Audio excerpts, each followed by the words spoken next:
As you can see, my students were shy at first. In that first round of debate, they were very limited to what they called their script, the evidence and argument that they came up, that they practiced, and that they could deliver and understand.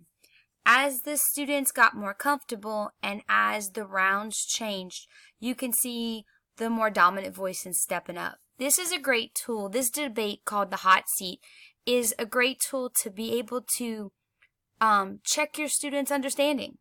You could see who got it and who didn't. And in fact, that hot seat where you could come in, throw some information, and walk away is very empowering for some of the students, because maybe when it's their turn to speak, whatever they wanted to say had already been said, or they're not very sure of themselves. But if they can walk up to that chair, state their piece, and walk away, it gives them a level of confidence. The whole debate is actually an oral paper.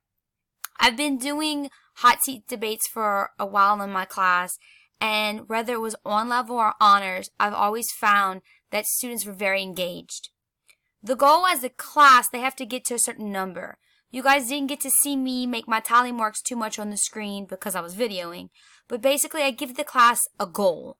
I will say, if you get 30 tally marks in 20 minutes and everyone speaks in the debate, then you guys get 2 bonus questions on your test. Meaning if they answered those questions correctly on the test, it'll count for 2 questions that maybe they didn't do so well on.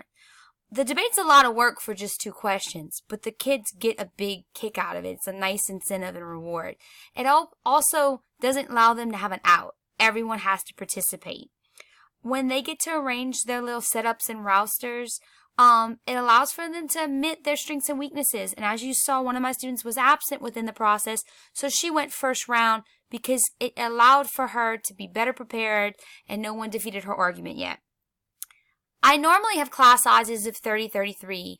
This is a very irregular group that I have this semester.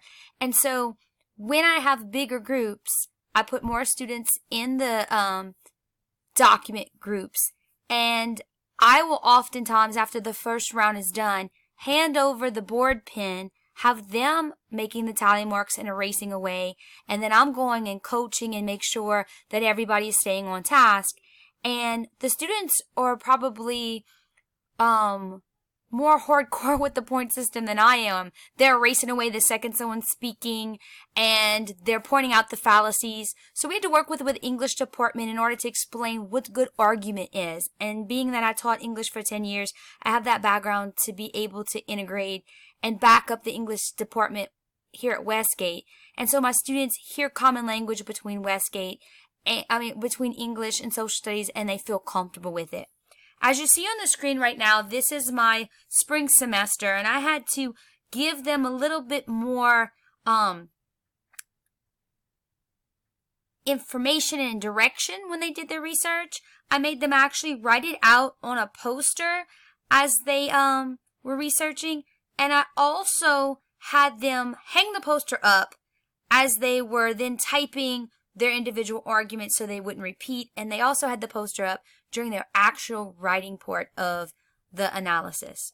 So after the debate, the students are expected to do a document analysis. So here on the screen you see for my current group right here, I have a whole bunch of sites and sources for them to use depending on their document. I have their rubric on how their paper that they're going to write will be graded and how I would like it to be broken down. I also have a video on here to show them how to go through this process. My students appreciate this. They usually sit in the same groups that they were assigned to for the document, and they write as a group. They each have their own independent paper, and they each already have now their own evidence, but they're able to feel more comfortable because they have human resource right in front of them. And here is a former student's document. I just changed the date to update it, and I took the student's name off. But you can kind of see what the expectation is at the end of all of this. They're writing a paper.